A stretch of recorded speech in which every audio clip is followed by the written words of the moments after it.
오늘은 서머나 교회에 주시는 주님의 말씀입니다. 에베소 교회를 향하여는 처음 사랑을 회복하라 권면하셨지요. 처음 사랑을 회복하라 권면하시던 주님께서 이제 서머나 교회를 향하여서는 죽도록 충성하라 그렇게 권면하십니다. 죽도록 충성하라. 그래서 오늘 죽도록 충성하라는 제목으로 함께 말씀의 은혜를 나누기를 원합니다. 요한계시록은 예수님의 12제자 중에 하나였던 사도 요한이 반모라고 하는 섬에 유배되어 있을 때에 하나님께 계시를 받아서 기록한 성경이라고 말씀을 드렸습니다. 계시록이 기록될 당시는 교회가 극심한 핍박과 박해를 받던 시기이지요. 예수님의 제자들이 다 순교를 당하고 자연사 한 사람은 오직 한 사람, 바로 요한뿐이었는데요. 이 요한은 에베소 교회에서 목회를 하다가 황제의 박해로 반모섬에 유배당해 있었던 것입니다.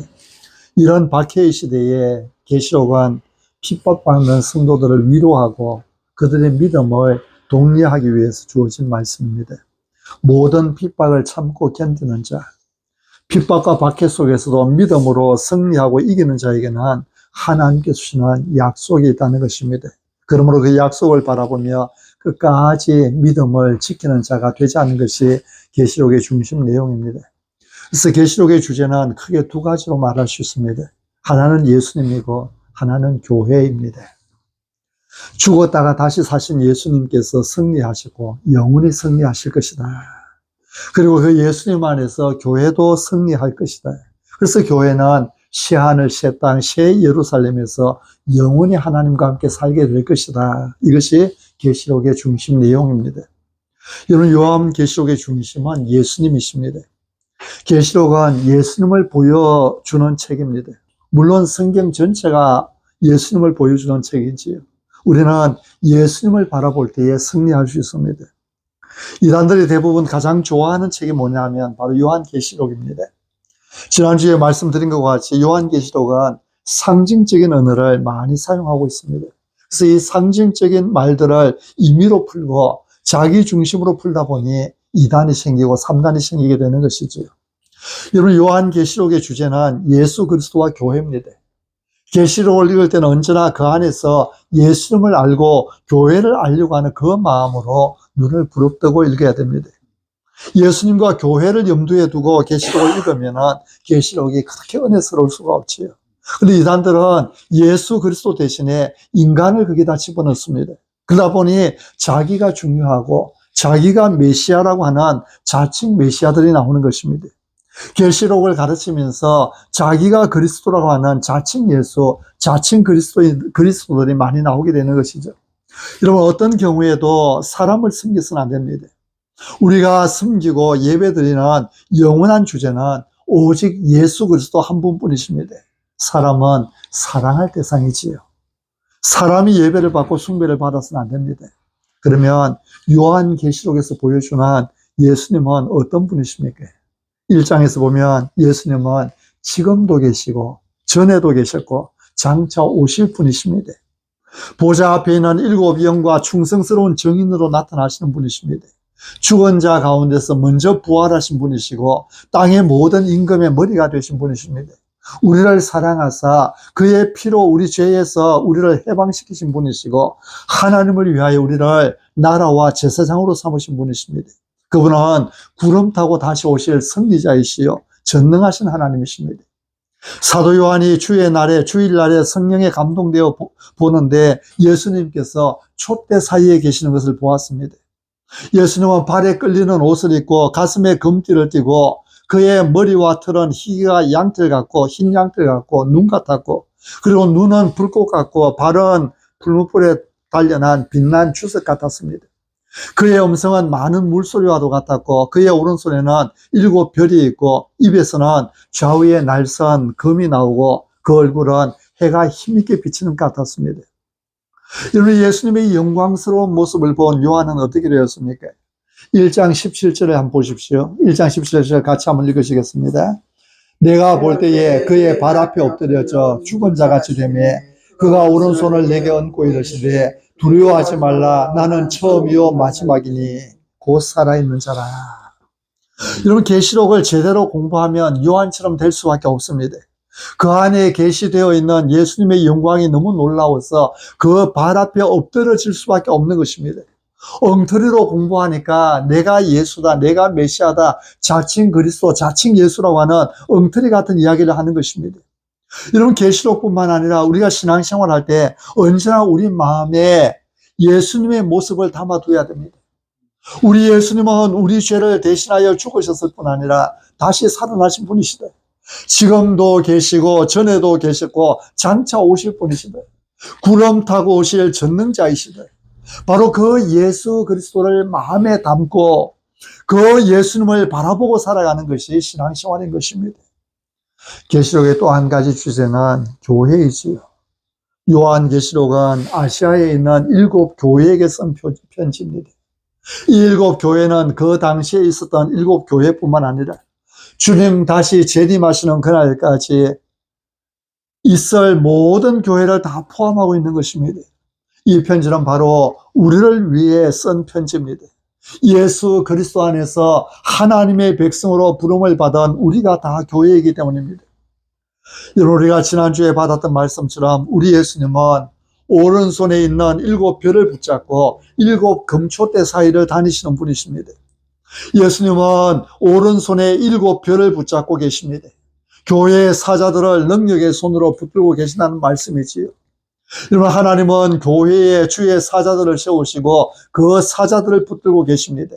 그 사자를 통하여 일하시고 역사하십니다. 근데 그 사자를 누구를 위해 붙잡고 계시는 것입니까? 바로 교회를 위해서, 교회를 위해서. 우리가 신앙생활을 하면서 이 원리를 분명하게 알아야 됩니다. 예수님은 그 오른손에 교회의 사자를 붙잡고 계십니다. 목사를 붙잡고 계세요. 여러분이 목사를 존중히 여기고 목사의 기도를 귀하게 여기야 하는 이유가 여기에 있습니다. 근데 목사는 누구를 위해 존재합니까? 목사는 자기를 위해 존재하는 것이 아니라 교회를 위해서 있는 것입니다. 교회를 위해서 목사가 있는 것입니다. 주님은 교회를 위하여서 오른손에 사자를 붙들고 계시는 거예요. 교회가 너무 중요하니까, 교회가 너무 귀하니까 주님께서 교회의 사자를 붙들고 교회를 거니시는 것입니다. 물론 여기서 교회는 예배당 건물을 말하는 것이 아닙니다. 무슨 고신이니 합동이니 통합이니 하는, 장로교니 감리교니 하는 교파를 말하는 것이 아닙니다. 예수님의 몸된 교회, 예수님을 믿는 사람들, 믿음의 공동체를 말하는 것입니다. 교회는 예수님의 몸이에요. 예수님은 교회를 위하여 별을 붙잡고 계십니다. 예수님의 피로 값주고 사신 주의 교회, 주의 백성들을 위하여서 별을 붙들고 계신다는 것입니다. 그래서 여러분, 계시록은 2 가지 큰 주제를 가지고 있습니다. 예수 그리스도와 교회이지요. 영원한 우리의 구원자이신 예수 그리스도, 구름 타고 다시 와서 우리를 완전히 구원하실 예수 그리스도와 그 예수 그리스도의 피로 값주고 사신 교회를 하나님께서 사랑하셔서 구원하시는, 그래서 교회에게 용기를 주시고 칭찬도 하시고 책망도 하시고 권면도 하시고 약속도 주시는 그런 책이 바로 요한계시록입니다. 계시록 2장 3장은 아시아의 7 교회들에게 주시는 말씀입니다. 각 교회들에게 보내는 편지이지, 이 편지는 일반적으로 5 가지 주제를 담고 있습니다. 먼저는 예수 그리스도가 나옵니다. 각 교회에 편지를 보내는 예수님께서 어떤 분이신가를 간단하게 설명합니다. 그 다음에는 그 교회에 주시는 칭찬의 말씀이 있고, 칭찬 다음에는 책망이 있고, 책망에는 권면이 따르고, 그리고 다음에 약속이 있습니다. 이것은 오늘 우리에게 주시는 말씀과 똑같습니다. 우리에게 나타나시는 예수 그리스도가 계십니다. 우리의 신앙생활을 하나님께서 칭찬해 주시고 축복해 주시는 부분이 있습니다. 그러나 동시에 하나님께서 우리가 하나님을 잘 믿고 섬기지만은 그 안에 하나님께 책망받을 이야기들이 있습니다. 그것을 지적해 주시는 것입니다. 그러나 책망으로 끝나지 않습니다. 책망은 권면하기 위하여, 복을 주시기 위하여 책망하시는 것입니다. 회개하게 하기 위해 책망하시는 것이죠. 그래서 구체적으로 권면을 해 주십니다. 권면을 해 주시고, 그리고 마지막에 하나님께서 약속을 하여 주십니다. 사랑하는 성도 여러분, 여러분의 신앙생활을 하실 때에 여러분에게 나타나는 예수 그리스도를 발견하시기를 바랍니다. 주님이 주시는 위로와 축복과 격려도 함께 받게 되기를 바라고, 동시에 하나님께서 여러분 각자에게 주시는 책망이 있습니다. 책망을 겸허히 받아들이게 되기를 바라고, 내가 실수하고 책망받을 일들을 많이 했지만은 그러나 하나님께서 나를 사랑하시사 다시 권면해 주시고 내게 새롭게 용기를 주셔서 일어나도록 하나님께서 인도해 주시는 그 축복을 여러분이 받게 되기를 바랍니다. 그리고 마지막으로 하나님께서 약속하신 그 기가 막힌 축복들, 이기는 자에게 주시는 그 놀라운 약속의 복들을 여러분이 다 발견하게 되기를 바랍니다. 이제 서문화 교회에게 주시는 주님의 말씀을 함께 살펴보겠습니다. 오늘 서론이 길었지요. 서문화 교회에 주시는 말씀의 패턴을 보면 서문화 교회는 5가지 중에서 한 가지가 빠졌습니다. 책망이 없습니다. 예수 그리스도를 소개하고 이어서 칭찬과 권면, 약속으로 이어지고 있습니다. 책망이 없이 칭찬에 이어 바로 권면과 약속으로 이어지는 교회가 2교회가 있습니다. 바로 서문화 교회와 빌라델비아 교회입니다. 반대로 칭찬이 없이 바로 책망과 권면으로 이어지는 교회도 2교회가 있습니다. 3장에 나오는 사대 교회와 라오디게아 교회입니다. 서문화 교회는 서문화라고 하는 지역에 세워져 있던 교회입니다. 서문화는 항구 도시로서 세계적인 상업 도시였습니다. 당시 인구가 15만 이상인데요. 어떤 기록에 의하면 30만이라고도 합니다. 우리 거제도와 비슷한 그런 도시였던 것 같습니다. 서문화 교회는 순교자 폴리갑으로 유명한 교회입니다. 폴리갑은 사도 요한에게 직접 복음을 듣고 가르침을 받았던 제자였는데요. 이 서문화 교회에서 목회를 하고 있었습니다. 그러다가 황제 숭배 거부죄로 순교를 당하게 됩니다. 폴리갑은 서문화 총독에게 붙잡혀서 원형극장에서 화형을 당하는데요. 총독은 화형장에서 십자가 위에 폴리갑을 세우고 그 밑에 장작을 쌓아두었습니다. 마지막 불을 붙이기 전에 폴리갑에게 한 번 더 기회를 주었습니다. 지금이라도 늦지 않았으니 예수 그리스도를 욕하면은 살려준다고 합니다. 그때 폴리갑이 했던 대답이 유명합니다.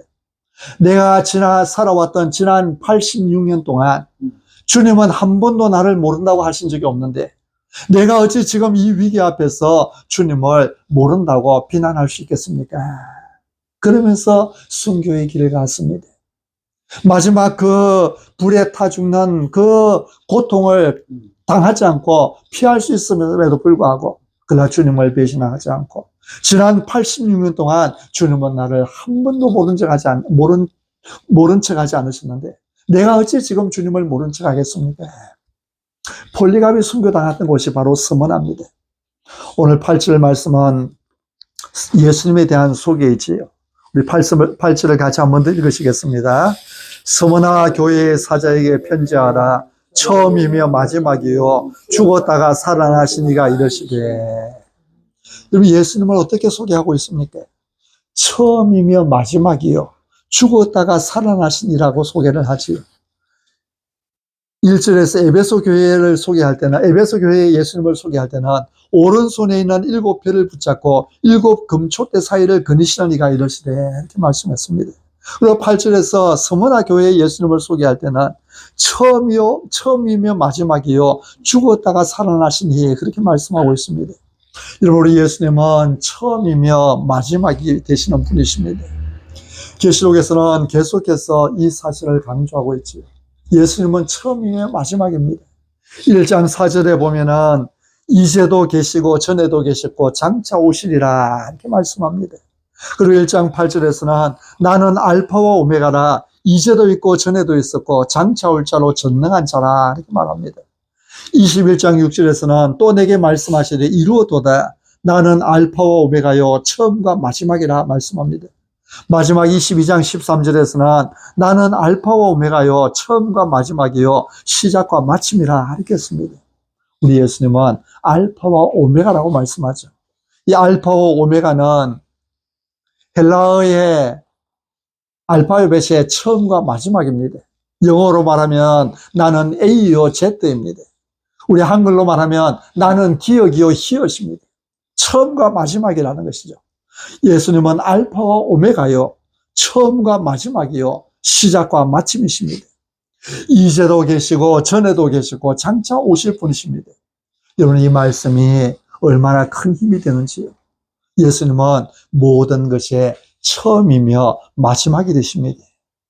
예수님, 우리가 살고 있는 이 우주의 처음과 마지막이십니다. 온 우주가 우리 주 예수 그리스도 안에서 시작되었고 예수님 안에서 종말을 맞이하게 될 것입니다. 우리 인생의 시작도 예수님이십니다. 우리 인생의 종착점도 예수님이십니다. 지금 여러분이 겪고 있는 일들이 무엇입니까? 지금 여러분에게 아픔이 되고 고민이 되는 것이 무엇입니까? 지금 여러분이 계획하고 있는 일들이 무엇입니까? 처음이며 마지막이신 예수님께서 여러분과 함께 계셔서 아름다운 결말로 이끌고 계심을 믿으시기 바랍니다. 오늘 우리에게 주어진 이 하루의 처음과 마지막도 우리 예수님 안에 있습니다. 처음과 마지막이신 예수님, 지금도 계시고 전에도 계셨고 장차 다시 오실 예수님께서 언제나 우리와 함께 계심을, 나와 함께 계심을 믿으며 사시기 바랍니다. 또한 우리 예수님은 죽었다가 살아나신이라고 말씀합니다. 여러분, 우리 신앙의 중심은 부활하신 예수님이십니다. 죽음을 이기고 다시 사신 예수님이십니다. 죽음으로 끝나는 것이 아닙니다. 부활하여 성천하신 예수님, 성령으로 다시 오신 예수님이십니다. 우리가 신앙생활하면서 쉽게 빠지기 쉬운 오류 중에 하나가 죽으신 예수님만 붙들고 사는 것입니다. 예수님은 십자가에 못 박혀 죽으셨다. 맞지요? 맞는 말입니다. 예수님은 우리의 죄를 대신 짊으시고 십자가에 못 박히셨습니다. 우리가 받을 형벌을 대신하여 십자가에 못 박혀 죽으셨습니다. 우리 죄를 대신 지시고 우리 대신 저주를 받아 십자가에 못 박혀 죽으셨습니다. 그 예수님의 죽음 안에서 이제는 사망이 우리의 것이 아닙니다. 이제는 저주가 우리의 것이 아닙니다. 우리 인생은 더 이상 저주받은 인생이 아닙니다. 예수님의 죽으심 안에서 저주가 끝났습니다. 예수님은 우리의 죄를 대신 짊으시고 우리 대신 저주를 받아서 십자가에 못 박혀 죽으셨습니다. 그러나 그 죽음으로 끝나는 것이 아닙니다. 예수님은 다시 사셨습니다. 죽음을 이기고 다시 사셨습니다. 우리의 소망이 여기에 있습니다. 다시 사신 예수님께서 우리와 함께 계십니다. 다시 사신 예수님께서 부활의 능력으로 우리를 붙들고 계십니다. 지금은 고난당하고 지금은 박해받고 지금은 순교를 당하지만은 그러나 부활의 능력으로 다시 살려주시고 천국을 주실 예수님께서 우리와 함께 계시는 것입니다. 이 믿음으로 오늘을 승리하라는 것입니다. 이 믿음으로 오늘의 핍박과 박해를 이기며 살라는 것입니다. 9절은 칭찬이지요. 9절도 같이 한번 읽겠습니다. 다시 시작. 내가 네 환난과 궁핍을 알거니와 실상은 내가 부유한 자니라. 자칭 유대인이라 한 자들의 비방도 알거니와 실상은 유대인이 아니요 사탄의 회당이라. 아멘. 여러분, 서문화 교회를 향한 주님의 칭찬이 무엇입니까? 주님께서 서문화 교회를 향해서 칭찬하실 때에 무엇을 칭찬하십니까? 내가 너의 환난과 너의 궁핍을 알거니와. 주님께서 칭찬하시는 것은 환난과 궁핍입니다. 주님은 그들의 환난과 궁핍을 칭찬하십니다. 그들이 여러 가지 환난 속에 고생하며 사는 것, 극심한 가난을 가지고 힘들게 사는 것, 이것을 우리 주님께서 칭찬해 주시는 것입니다. 여러분, 가난하게 사는 것이 어떻게 주님의 칭찬거리가 될 수 있습니까? 고생하며 사는 것이 어떻게 주님께서 칭찬하시는 칭찬거리가 될 수 있습니까? 이들의 가난은 그냥 가난이 아니었습니다. 이들의 고생은 그냥 고생이 아니었습니다.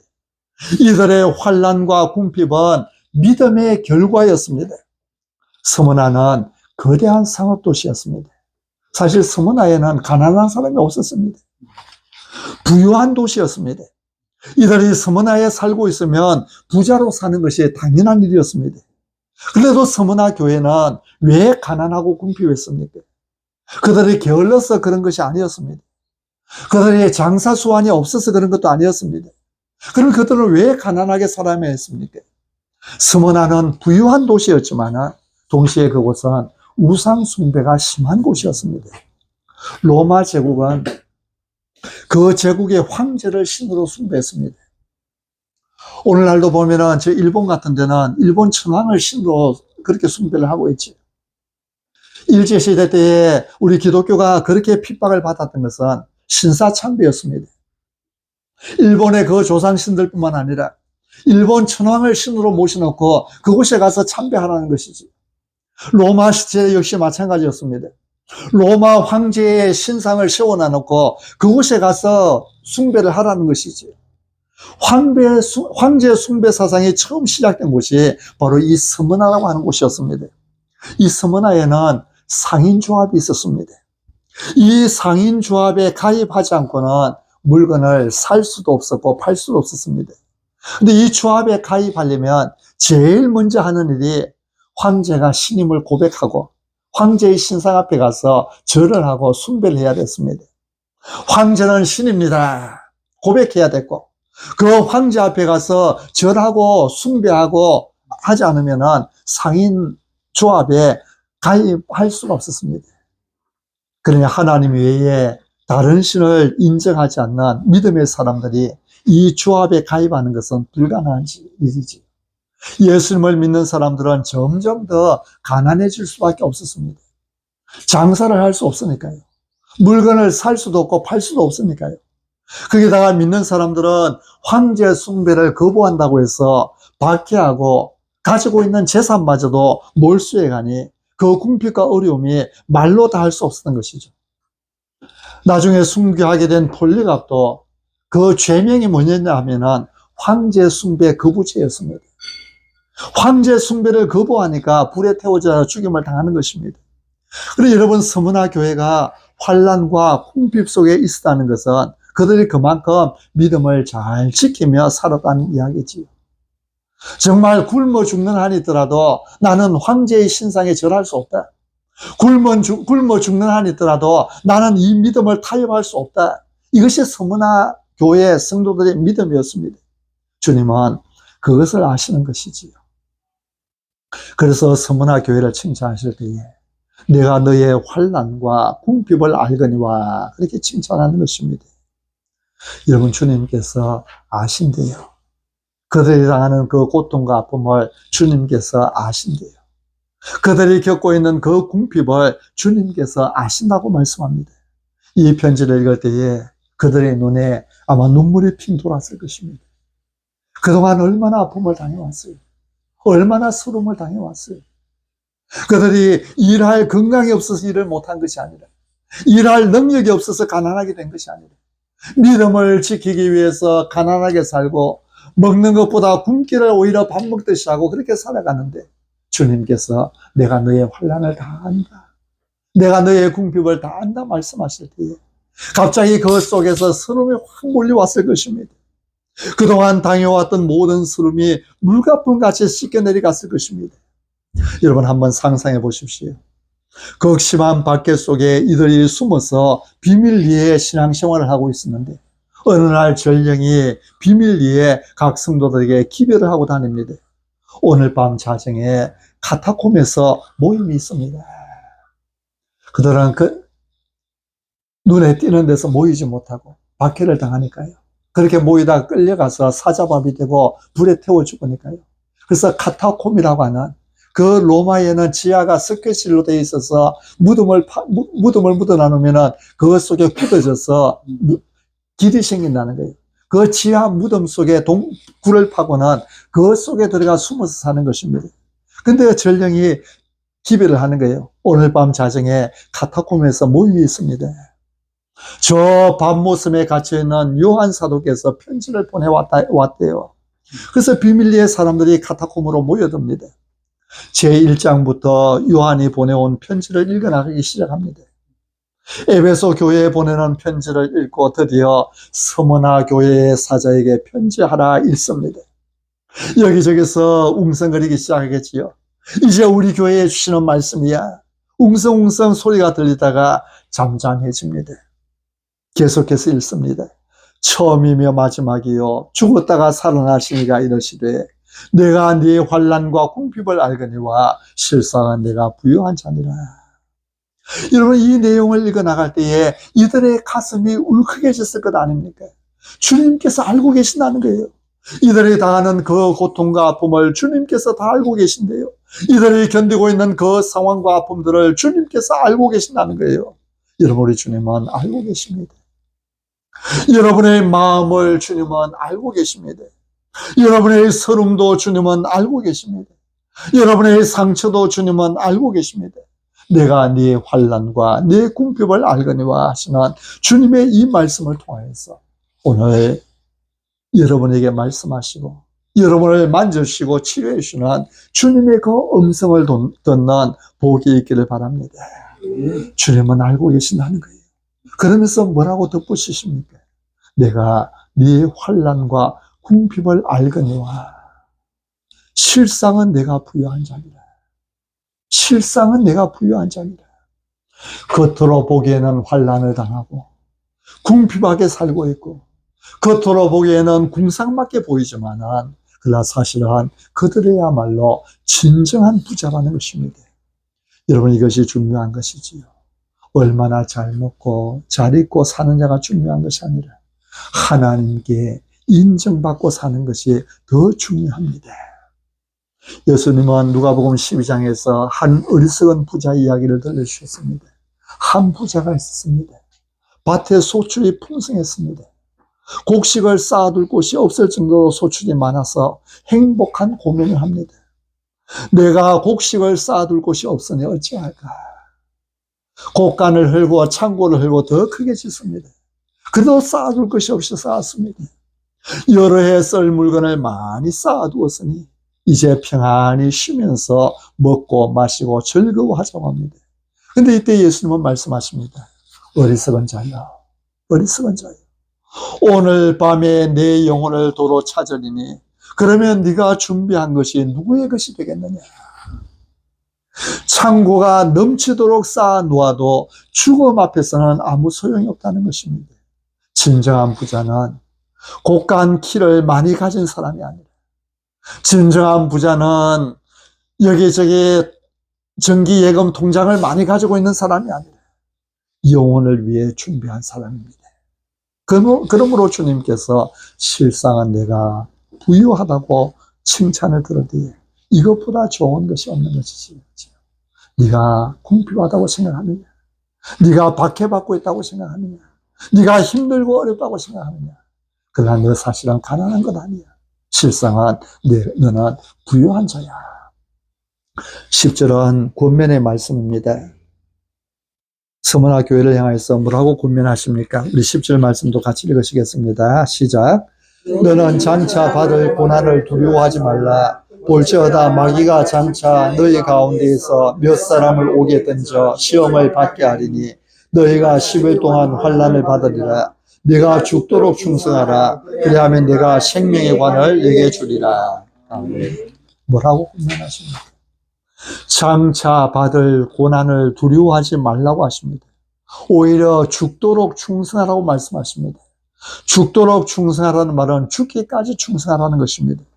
죽음을 이기고 다시 사신 예수님께서 함께 계시니 죽기까지 충성하라는 말씀입니다.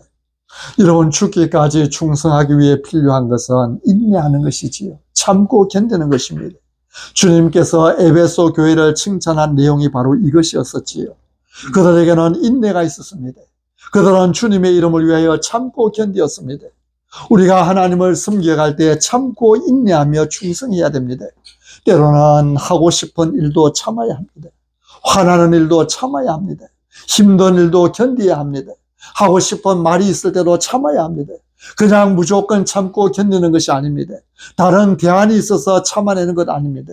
우리에게는 다른 대안이 없어서 참아내는 것 아닙니다. 우리에게는 새 하늘과 새 땅이 있습니다. 우리 하나님께서 주시는 약속이 있습니다. 그 약속을 바라보면서 아멘 주 예수여 옷이 없어서 하면서 참는 것, 이것이 신앙의 길인 것입니다. 그래서 12절에 보면은 뭐라고 말씀하십니까? 12절에 보면은 이기는 자는 내가 내 하나님 성전의 기둥이 되게 하리니 그가 결코 다시 나가지 아니하리라. 내가 하나님의 이름과 하나님의 성곳 하늘에서 내 하나님께로부터 내려오는 새 예루살렘의 이름과 나의 새 이름을 그의 위에 기록하리라. 이기는 자라 말씀하죠. 이기는 자나. 하나님께서 이기는 자에게 주시는 그 약속을 기억하면서 참아내는 것. 이것이 진정한 신앙생활인 것입니다.